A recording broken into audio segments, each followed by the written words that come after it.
25 years at the same desk. Then the letter arrived. He was legally banned from using his own hands, not because he broke a law, because the billionaire who fired him wanted to make sure he starved. He looked at his rough hands, then at the legal threat. The billionaire didn't just take his tools, he took his right to survive. And the worst part? 5 years ago, over a friendly cup of coffee, he signed the paper that made it legal. Hello friends, welcome to our story. Before we start, please like, share, and subscribe. Tell us in the comments where you're watching from. United States, London, South Africa, Germany, Canada.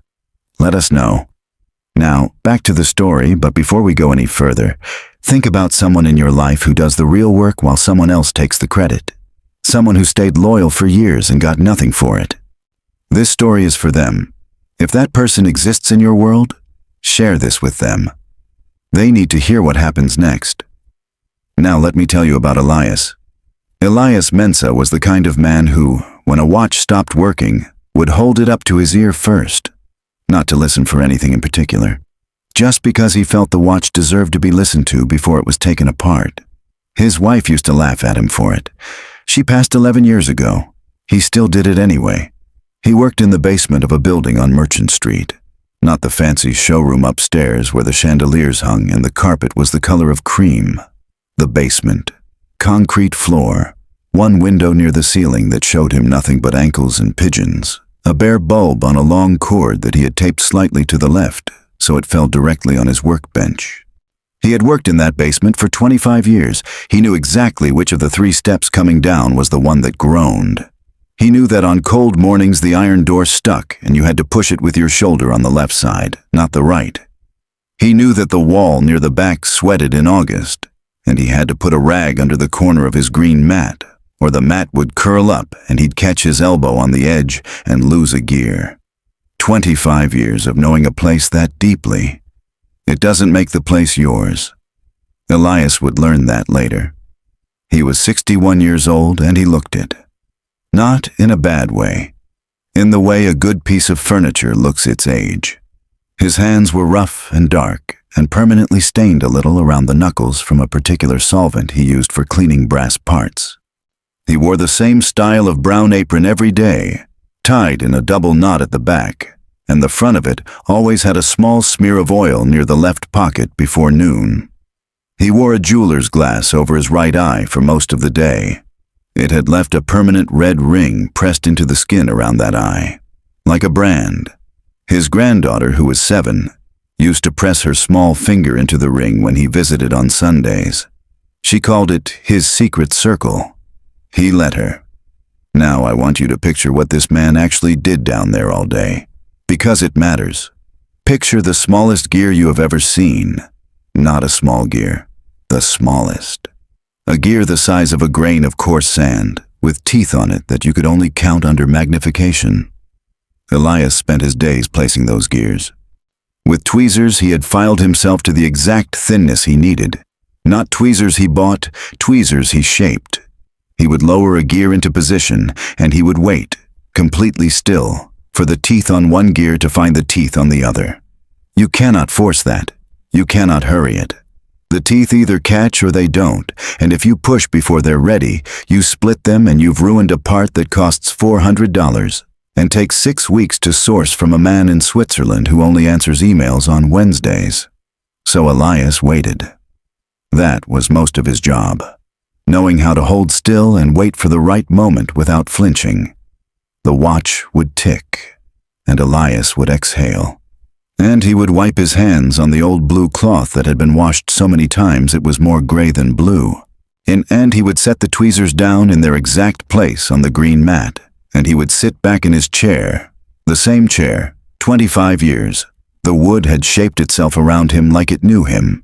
And he would feel something that he never had a word for, but that felt a great deal like being exactly where you were supposed to be. He didn't make much money.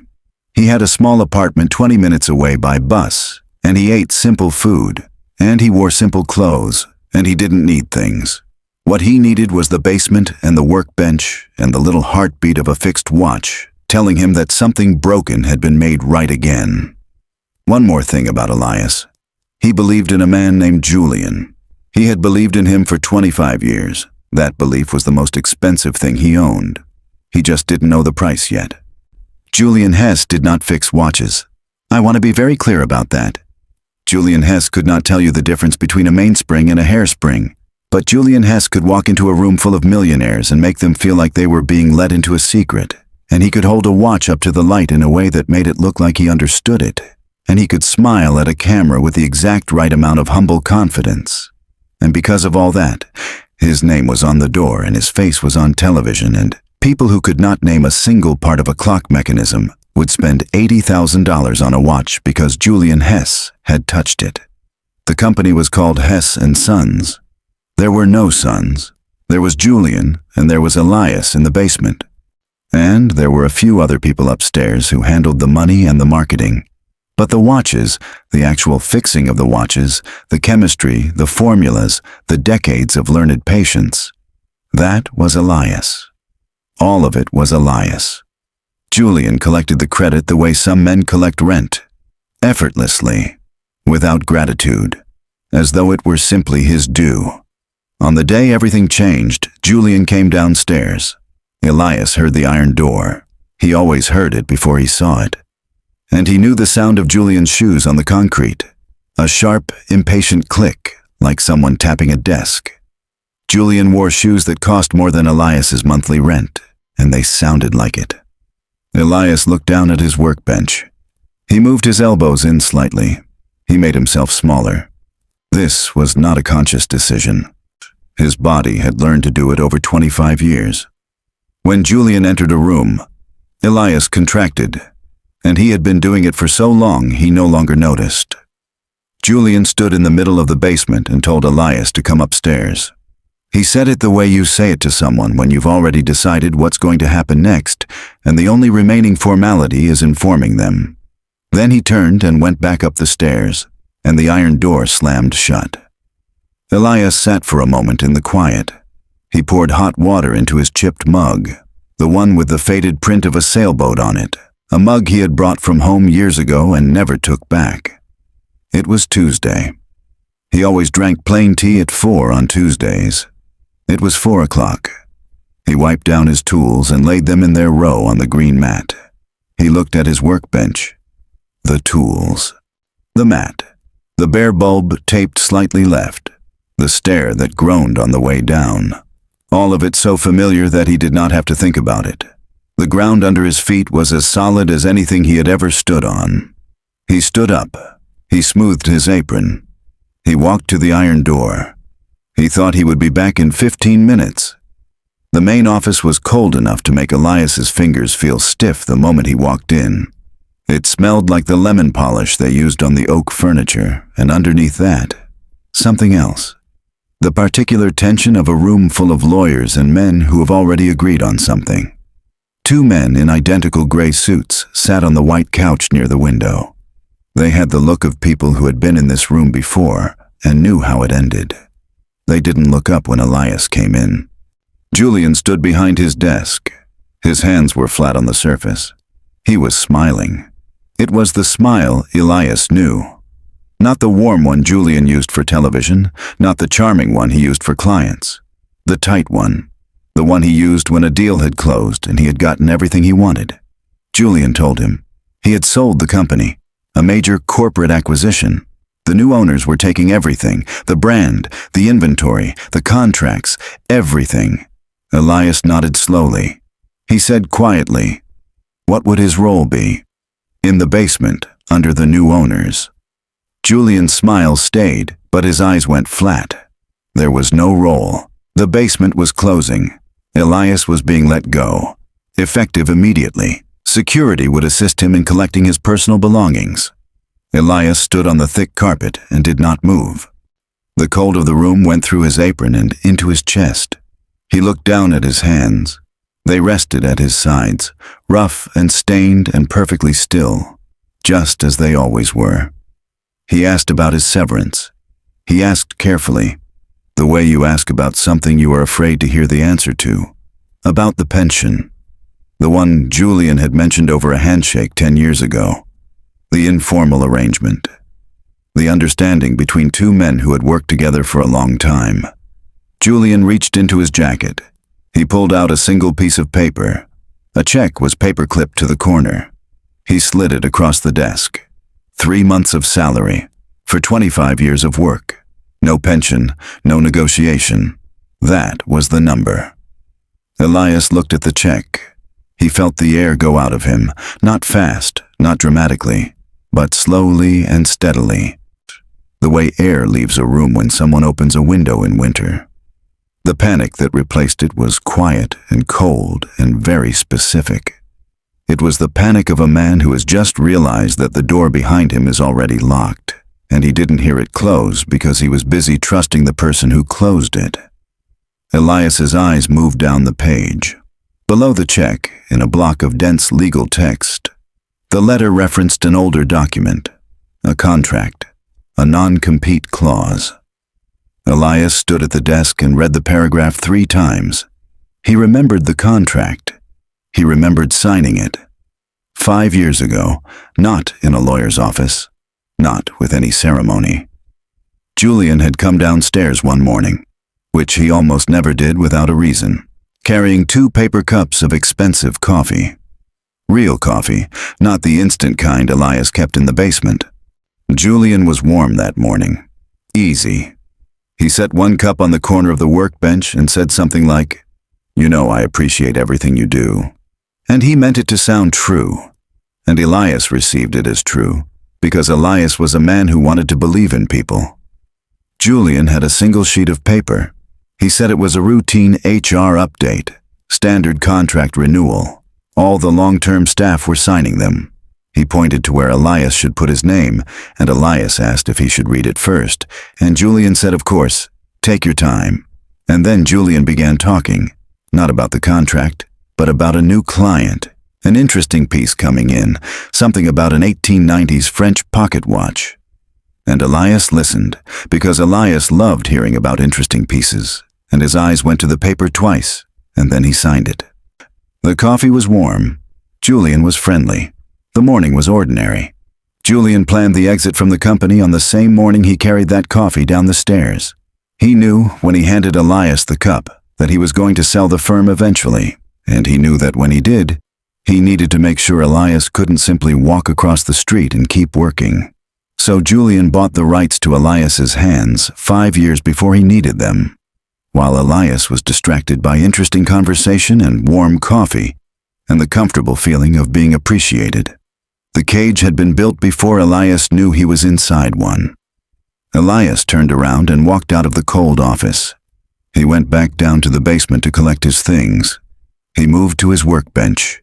He reached for the brass calipers, not the ones he had been issued, nor the ones he had built. He'd spent 3 weeks on those calipers. He had filed the metal himself to get the tolerances exactly right, tested them 100 times, adjusted the tension in the joint by fractions that only his hands could feel. Those calipers knew his grip the way a good shoe knows a foot. A security guard stepped through the doorway. He put a broad hand on Elias's shoulder and pointed at the calipers. "They were company property," he said. They stayed. Elias set them down. He moved to the filing cabinet. He reached for the green binder, thick, well-worn at the spine, full of years of handwritten notes. The chemical formulas he had developed himself. Cleaning solvents, lubricant ratios, temperature-specific treatments for different metal alloys. Knowledge he had built one failed experiment at a time over 2.5 decades. His name was written on the spine in black permanent marker. The guard stepped in front of the cabinet. He shook his head. Elias turned the binder so the guard could see his name on the spine. The guard pointed to the door. It was all in the contract. Every tool made on company time, every formula developed in the company space, every method refined using company materials. Julian's lawyers had written it that way on purpose 5 years ago, in the dense paragraph that Elias had glanced at twice, while Julian talked about a French pocket watch and handed him warm coffee. Julian came down the stairs one final time. He stood in the doorway and looked around the basement with the expression of a man doing inventory. He pointed to the large wooden crate in the far corner, the one that had been sitting there since Elias's first week, covered in a quarter-century of dust, rusted at the hinges, shoved against the damp wall where nobody ever needed to go. He said Elias could take the crate. "Just junk," he said. "A little parting gift." Julian smiled his tight smile and went back up the stairs. Elias looked at the crate. He looked at the workbench he would never sit at again, at the tools that had been his and were now not, at the green mat with the slight curl at the corner that he had never fixed because he kept meaning to and now never would. He grabbed the crate by its rough edges. It was heavier than it looked. He dragged it across the concrete floor, bumping it up each step, out the back door, into the cold alley. His breath made white clouds in the air. He did not look back. He understood, in that alley, that looking back at something that is no longer yours does not help anything. He had learned that lesson before, with harder things than a workbench. Elias had 3 months of salary and enough stubbornness to fill a room. He rented a single room in a part of the city where the rents were cheap because the walls were crumbling and the pipes sometimes dripped when it rained, and the neighbors were loud on Friday nights. He pushed the rusted crate into the corner, put a thin mattress on the floor, and sat down on it and thought about what he still had. He had his hands. He had 25 years of knowledge that lived in his fingers and his eyes and his patience. He could not walk into any shop within 60 miles and ask for work. The contract made that impossible. But the contract said nothing about working for himself. He found a piece of cardboard and a black marker. He wrote "Watch Repair" on it and taped it to the inside of his window. The first week, nobody came. He spent it building tools out of whatever he could find, bent steel, salvaged metal, handles wrapped in electrical tape. The tools were ugly. They looked like something a child had made. They worked. His hands knew what they were doing, and his hands did not care what the tools looked like. The second week, an older woman knocked on the door. She was small, and she wore a coat that was a little too big for her, and she held out a dented silver watch the way you hold something irreplaceable. Her husband had worn it every day for 40 years, she said. He was gone now. The watch had stopped. 2 shops had told her it wasn't worth fixing. She said she didn't care if it wasn't worth it. She wanted to hear it tick again. Elias took the watch. He held it up to his ear first, out of old habit. He took it apart at the small table he had set up under the window, using his ugly tools, squinting in the light. He fixed it in just under an hour. He charged her almost nothing. She held the watch to her own ear when he gave it back, and she made a sound, not quite crying, not quite laughing. And she said thank you so many times that Elias had to look away because it was a lot to receive. Word moved the way word always moves in neighborhoods where people know each other. Slowly first, then faster. More people came. Mostly older people with old watches that no expensive shop would bother with. Heirlooms, broken chronographs, water-damaged dress watches that had been sitting in drawers for 15 years waiting for someone patient enough to take them seriously. Elias was patient enough. He had built his whole life out of patience. A month after he taped the sign in the window, a man named Kofi, who ran a pawn shop 2 streets over, knocked on the door. He had a cardboard box with 9 watches inside, and he said he'd had them for a year and couldn't move them as long as they didn't work, and he needed someone reliable. Elias said he could do Mondays and Thursdays. Kofi said fine, and shook his hand and left. Elias looked at the box of 9 watches after Kofi left. He lined them up on his table in a row. He picked up the first one. He held it to his ear. He went to work. 6 weeks after he taped the sign in the window, Elias walked to the butcher shop at the end of the street and bought a thick piece of beef. He cooked it on the small hot plate he'd found at a market for $4. He sat on his mattress and ate it, and it was the best meal he had tasted in months, not because of the beef, but because of what the beef meant. It meant the money was coming in. It meant the worst was behind him. He stopped checking his bank account every morning. He started sleeping through the night again. He even let himself imagine a second workbench, a proper lamp. Maybe one day, a small sign above the door with his actual name on it. The tension he had been carrying in his shoulders. The tension so old and permanent that he had forgotten it wasn't just part of the way he was made. Finally, I'd slowly let go. He was safe. Julian's cage had not held him. He had survived the fall. It was a Tuesday evening in November, raining the slow, cold rain that makes everything look like it's behind dirty glass. Elias was working on a silver dress watch that needed a new crown wheel. He was focused. His back was to the window. He happened to look up to rest his eyes. Across the wet street, a man in a dark coat stood on the pavement, perfectly still. He was holding a phone, and the phone was pointed at Elias's window. At the cardboard sign, a flash of white light, a photograph. Then the man put his phone in his pocket and walked away without looking back. Elias watched the spot on the pavement where the man had been standing. Then he looked back down at the crown wheel. He told himself it was probably someone taking a photo of the old building. The brickwork was original Victorian. People photographed old buildings all the time. He picked up his tweezers. He went back to work. He did not think about the man again. The envelope arrived on a Thursday, brought by a courier who required a signature. Thick paper. Heavy.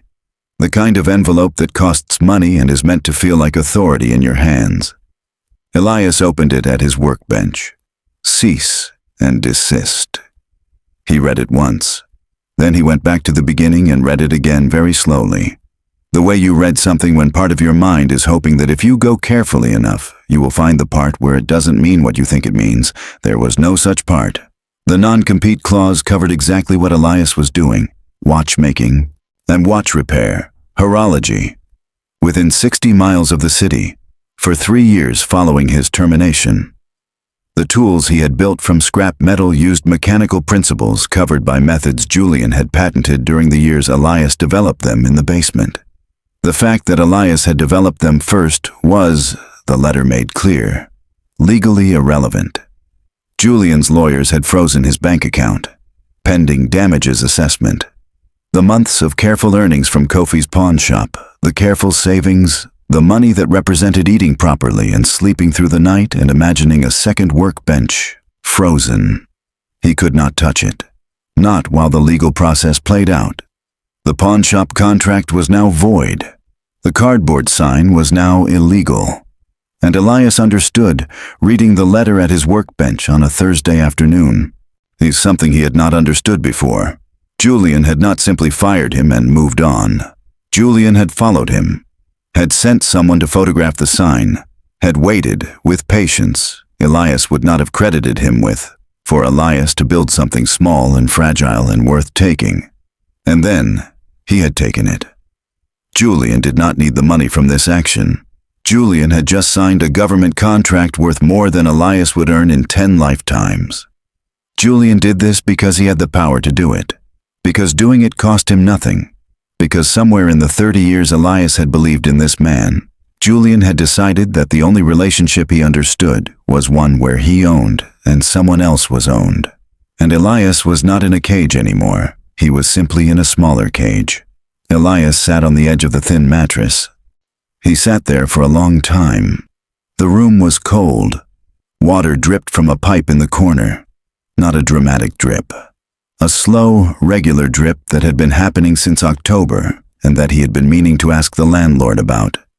Drop, drop, drop. He looked down at his hands. They were resting flat on his knees. They were completely still, the way they always were. The way they had been since he was a young man, and first understood that still hands were worth more than fast hands. He had trained them his whole life to be still, and now they were illegal. His tools, the ones he had bent and filed out of scrap because the real ones had been taken, were illegal to pick up. His savings were frozen. His only customer was gone. His right to earn his bread, his most basic right, the right to trade his skill for money in order to eat, had been stripped from him by a man who had never once fixed anything with his own hands. He sat with that for a while. The room went dark around him and he didn't get up to turn on the light. He thought about the apron he used to hang on the hook by the iron door. Brown canvas, double knot at the back, always a smear of oil near the left pocket before noon. He thought about the green mat with the curled corner. He thought about the worn places on the wooden desk where his elbows had rested so many times that the wood had changed shape to fit him. He thought about the jeweler's glass and the red ring it left around his eye that his granddaughter called his secret circle. And he thought about the coffee, the warm, friendly morning 5 years ago. Mum, the interesting conversation Julian had chosen carefully and deliberately so that Elias would not read the paper too closely. Here is the truth about Elias Mensah, and I want you to sit with it because it is the kind of truth that belongs to a lot of people who are watching this right now and not just to one old watchmaker. He did everything right. He showed up every morning for 25 years. He fixed every single thing that landed on his desk. He made the man above him look like a genius on television. He stayed loyal when loyalty was not returned. He played by every rule of every game he was given. And he still ended up in a damp room with a frozen bank account and hands he wasn't allowed to use. Not because he failed, not because he cheated, because he trusted someone who understood from the very beginning that the most useful thing about a loyal man is that he can be controlled without chains. He played by the rules. Julian played with power. Elias sat in that room for 3 hours. The drip kept falling. The room stayed dark. He had a choice. 2 real choices, and I need you to understand that both of them were real. He could walk to the shelter on the next block and let this be the end of the story. That choice made sense. He was 61 years old. His savings were frozen. His trade was sealed off by a man with lawyers who worked in buildings Elias had never set foot in. Walking away was not weakness. It was arithmetic. Anyone looking at the numbers would understand it. Or he could stand up. Not because he had a plan, not because he could see what came next, just because sitting down in the dark and letting Julian Hess be the final word on the story of Elias Mensah felt like the one loss he could not accept. Elias stood up. The concrete was cold through the thin soles of his socks. He did not look at the workbench. He did not look at the cardboard sign in the window. He turned and looked at the only thing in the room Julian had not wanted. The rusted wooden crate in the corner. The parting gift. Elias walked to the crate. He did not rush. He had no plan that required hurrying. He dropped to his knees on the cold floor. His knees hurt now. They had been hurting for a few years. He was not young. And he grabbed the rusted handles and pulled the heavy box into the center of the room. He found a rag. He wiped the dust off the top of the crate the way he always wiped down a workbench at the end of a long day. Slowly, properly, getting the corners.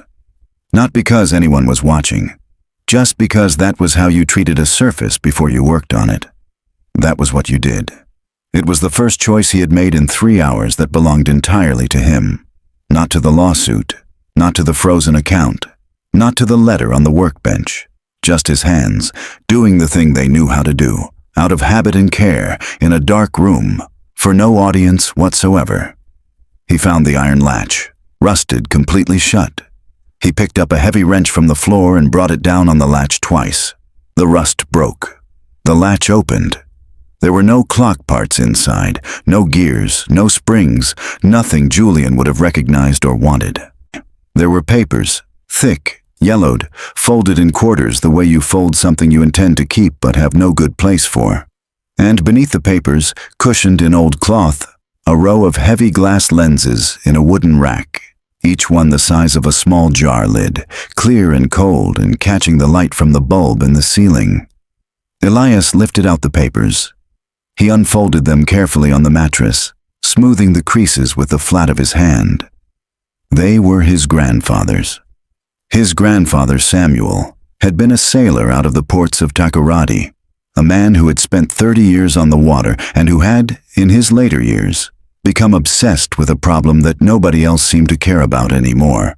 How to find your exact position on the ocean without a compass, without a radio signal, using nothing but starlight and glass. The maps on those yellowed pages were not maps of ocean currents. They were maps of the sky. Careful, precise, hand-drawn calculations of how light from specific stars bent when it passed through curved glass at particular angles. The margins were crowded with his grandfather's small, careful handwriting. Measurements, corrections. Notes to himself like, if the second lens is warmer than the first by even a degree, recalculate from the fourth line. The lenses were prototypes. His grandfather had been building something he called a longitude lens, a tool that used the bending of starlight through shaped glass to calculate position. No moving parts, no electronic components, no brass gears, no microchips. Nothing that needed a satellite overhead or a signal from the sky. Just glass and starlight and math. Elias held the largest lens up to the bare bulb hanging from the ceiling. The light passed through the glass and bent and focused into a single sharp, bright point on the far wall. Perfect and still. His grandfather had never been able to build the housing for the lenses. The math was right. His grandfather's notes proved that the math was right. But the physical construction had defeated him. He didn't have the right hands for it. Elias looked at his hands. His rough, stained, apparently illegal hands. He didn't sleep that night. He sat on the floor in the light of the bare bulb and he built. Not a clock. A housing for the lenses. Brass tubing salvaged from a broken lamp. Fittings bent to the angles his grandfather's calculations required. A compass made of glass and starlight, and 60 years of patience accumulated across 2 generations.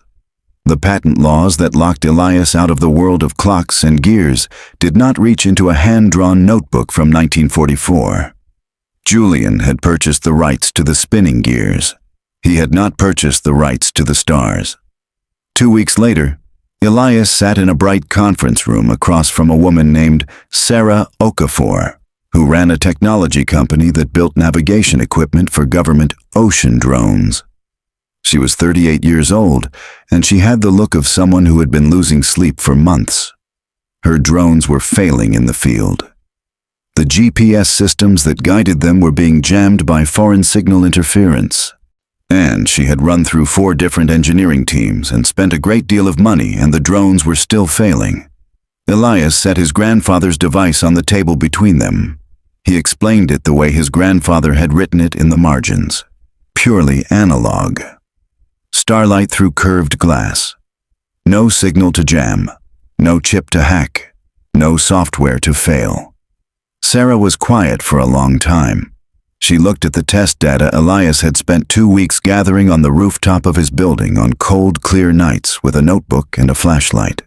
The accuracy was not close to what her $1 million systems achieved. It was better. She looked at Elias. He looked back. Julian's lawyers had sealed every door that Elias knew. So Elias, because his grandfather had the good sense to be curious and the better sense to write it down, stepped through a door that Julian had never seen and never thought to lock. Julian Hess had a very good year.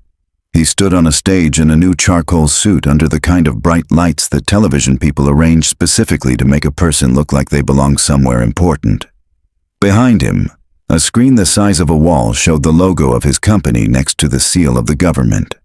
He had just signed a contract to provide master timing systems for a new network of defense satellites. The largest deal in the history of his company, probably the largest deal of his career. His face was on the cover of 2 industry magazines in the same month. He gave interviews. He shook important hands. He was, by every visible measure, the most successful he had ever been. He stood at the podium and talked about precision, about craftsmanship, about the importance of accuracy in systems that nations depend on. He used words like legacy and excellence and the pursuit of perfection. He did not know how any of it worked, not in any real sense. He knew what it cost and what it was worth and who to hire to make it function. He had always believed that was enough. Understanding the machine was for the kind of people who worked in basements. Julian was not that kind of person. For the satellite timing systems, he had relied entirely on digital software. Sophisticated, expensive, widely praised software that his engineers had assured him was self-correcting and robust. What none of them told Julian, and what Julian would never have understood, even if they had, was that Elias had been manually correcting that software every single week for years. Because Elias understood something the software did not. That metal breathes. That in the cold of space, Metal contracts, and in the heat of direct sunlight, it expands, and if your timing system does not account for the physical reality of the material it is built into, the timing will drift. Fractions of a second at first. But in the geometry of space, fractions of a second are miles. Elias had known this for 25 years. His hands knew it. His notes were in the green binder that the security guard had not let him take from the filing cabinet. Julian's satellites launched on a clear morning in April. 31 minutes after they reached orbit, the metal casings hit the temperature differential between shadow and direct sunlight. The digital software did exactly what it had been programmed to do. The programming did not include what Elias had always done by hand. The drift started. Invisible. A fraction of a second. But fractions compound. By the third hour, the master clocks across the network were measurably out of sync. By the sixth hour, the network had fractured.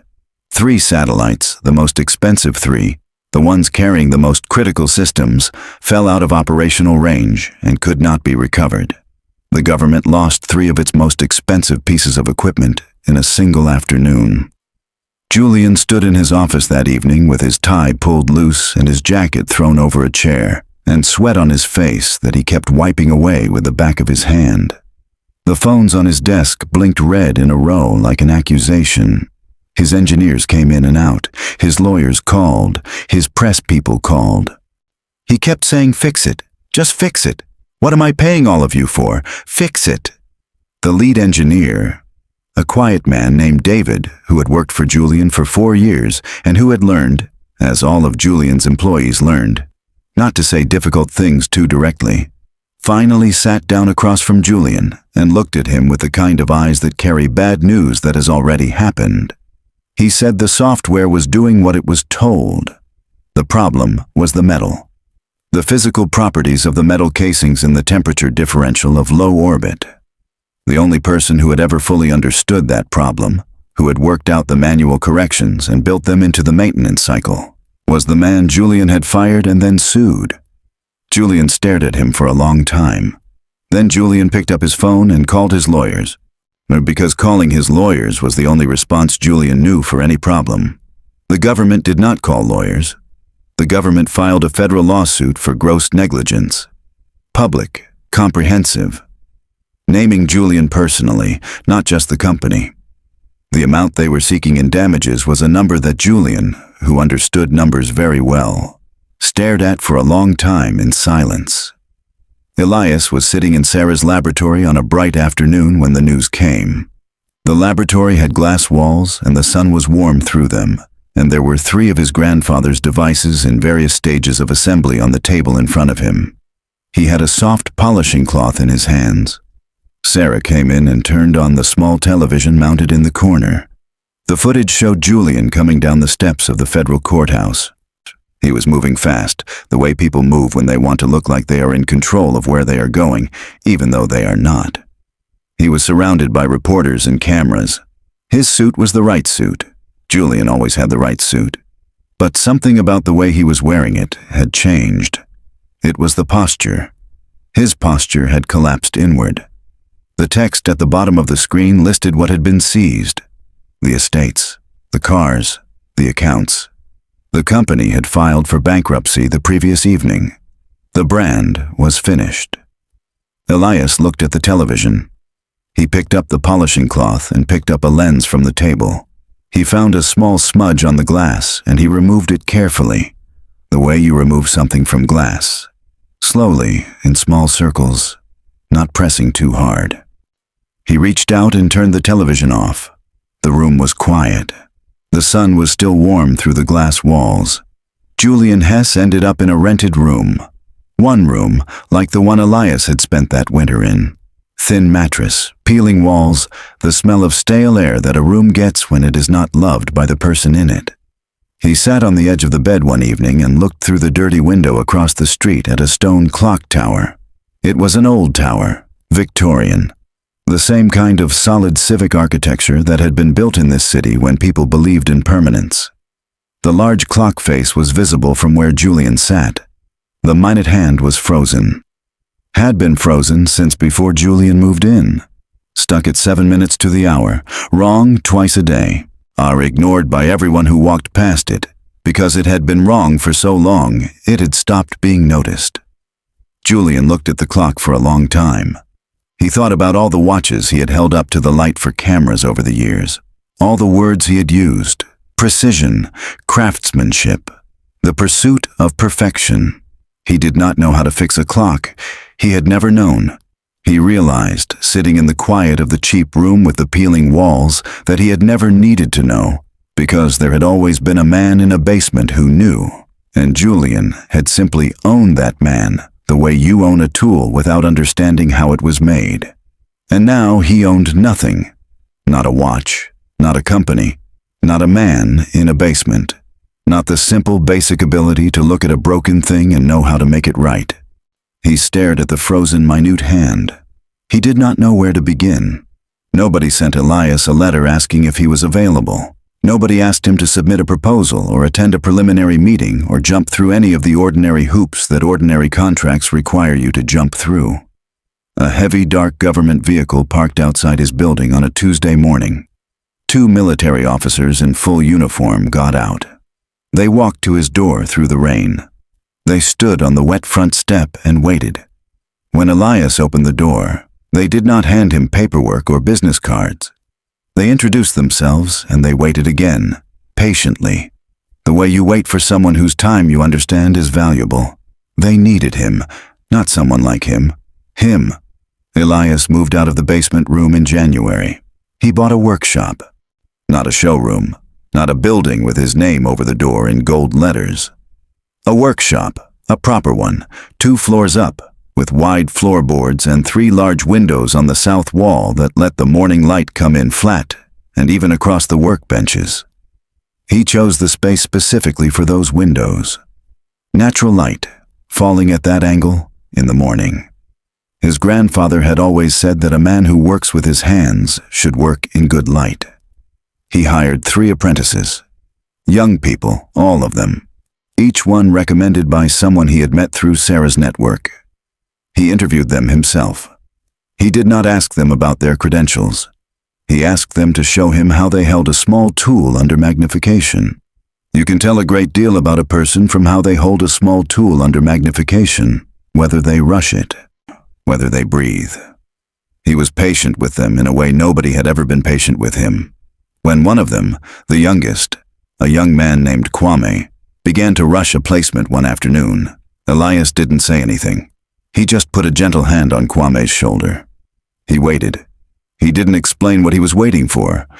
Kwame felt the hand and slowed down, and the piece fell into alignment the way it was supposed to, and Kwame made a small sound of relief, and Elias removed his hand and went back to his own bench without saying a word. Teaching was, he discovered, a great deal like watchmaking. You could not force it. You had to hold still and wait for the teeth to catch. On a Friday in March, he walked to the butcher shop. Same butcher shop he had walked to when the money first came back. He bought a thick cut of beef again, not because he needed to mark the occasion, but because he wanted to. He cooked it on a real stove this time, in his kitchen, in an apartment that had windows and a door that locked properly, and a small desk near the window where he sometimes sat and wrote letters to his granddaughter. He ate the meat at the table. He did not eat standing up. He sat down and he ate slowly, and he was not in a hurry to be anywhere. Sarah came to the workshop on a Thursday morning. Her shoes made their familiar soft click on the clean floorboards. She was carrying a folder of papers. Elias was at his bench. He was assembling the 4th generation of his grandfather's device. Refined now, smaller, lighter. The housing machined properly instead of bent from salvaged lamp parts. He looked up when she came in. She set the folder on the corner of his bench. New contract, larger. Exclusive government rights to manufacture and deploy the navigation system across 3 different branches of the military. International licensing provisions. A number on the first page that was larger than any number Elias had previously thought of as belonging to his life. She said he should take his time reading it. She said her lawyers had already reviewed it, but of course he should have his own people look it over. Elias picked up the folder. He put on his reading glasses. He did not flip to the last page to sign it. He did not accept Sarah's word that it was fine. He did not decide, because the room was warm and the person across from him was smiling, that a quick look was probably enough. He started at the top of the first page. He read every word. He read the second page. He read the third. He turned to the fourth. On the fourth page, in a block of dense legal language that was arranged specifically to look like boilerplate, he found it, an ownership clause. The kind of clause that, if signed, would transfer controlling interest in the underlying technology to the government contractor after 7 years of the licensing agreement. The kind of clause that sounds like a partnership provision and is actually a slow, quiet, patient claim on everything he had built. The kind of clause that, in a different room, over warm coffee and interesting conversation, he would once have signed without understanding. Elias picked up a red pen. He drew a line through the paragraph. One line, clean, deliberate, all the way from the left margin to the right. Then he looked over his reading glasses at Sarah. Sarah looked at the red ink. Then she looked at Elias. She smiled. She nodded. Elias turned to the final page. He signed his name in steady, unhurried ink. He put the pen down. He took off his glasses. He looked out the large window at the city below. It was enormous from up here. All those streets and buildings and people, all that life and work going on at once, all those hands doing things. He had spent 25 years making himself small in a basement, so someone else could look large in a building just like this one. He thought about the worn grooves in Julian's desk where his elbows had rested. He thought about the red ring around his eye that his granddaughter pressed her finger into and called his secret circle. He thought about his grandfather sitting on a boat somewhere in the 1940s, holding a heavy glass lens up to the sky, Maihyung calculating how starlight bent. The world was very large. And for the first time in his life, Elias Mensah was standing fully inside it, with his name on a contract that nobody could cross out, using hands that nobody could take, doing work that belonged completely and finally and permanently to him. Some people spend their whole lives polishing the gold casing, making it shine, making it look important, hoping no one ever thinks to open it and look at the gears inside. Make sure you are the one who actually knows how to keep the machine running when the lights go out. And when someone hands you a contract, read every single word. Read the fourth page. Read the dense paragraph that looks like boilerplate. Read it the way Elias learned to read it. Not because you don't trust the person across from you, but because trust and a signature are two different things, and one of them you can take back. If this story sat with you, share it with someone who needs to hear it today. The person who does the real work. The person who is being careful and loyal and patient, and nobody is counting it. They need to know what happens to people like that when they finally stop making themselves small. It takes time, but it happens.